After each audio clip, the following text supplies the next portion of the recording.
I believe it was the first semester, or the first break in my first semester of college, and me and two high school buddies all came back home and had a couple of beers and did what we had done in the past, and climbed, because my fence shared my house with the mall.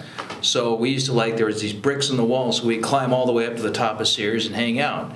Unfortunately, this time they had been doing construction on Weinstocks, and we thought, well, let's climb up a new section.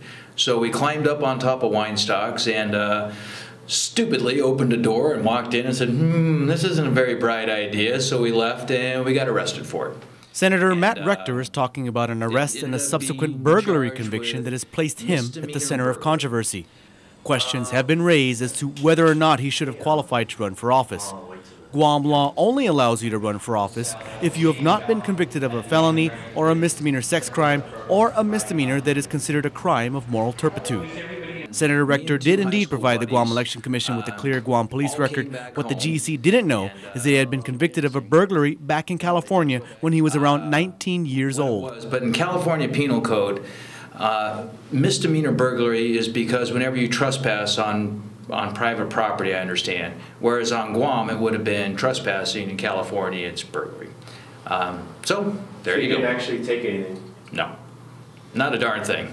Rector says he signed the affidavit at the Guam Election Commission because his crime wasn't a felony and he didn't believe that it was a crime of moral turpitude. So I don't consider it a crime of moral turpitude. I don't think it is, and I don't think by any definition it is. Stupid? Yes. Immoral? I don't think so.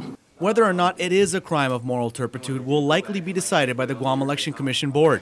According to GEC Executive Director John Bloss, this is something that their legal counsel has already been tasked to look at. Now, of course, crime of moral turpitude is a very wide and broad spectrum for us to verify, to determine whether or not, in fact, that misdemeanor is a crime of moral turpitude. It wouldn't be the first time the GEC board has had to determine this. In fact, for the 2008 election, the board disqualified candidate Ivan Carbolito from running for senator based on his misdemeanor theft record.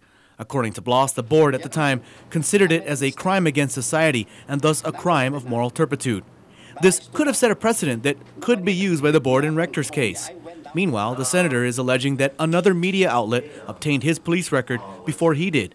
According to the senator, he applied for a gun license after receiving numerous death threats.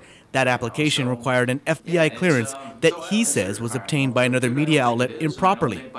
The senator also alleges that both these death threats and the negative media reports are all tied to his political career.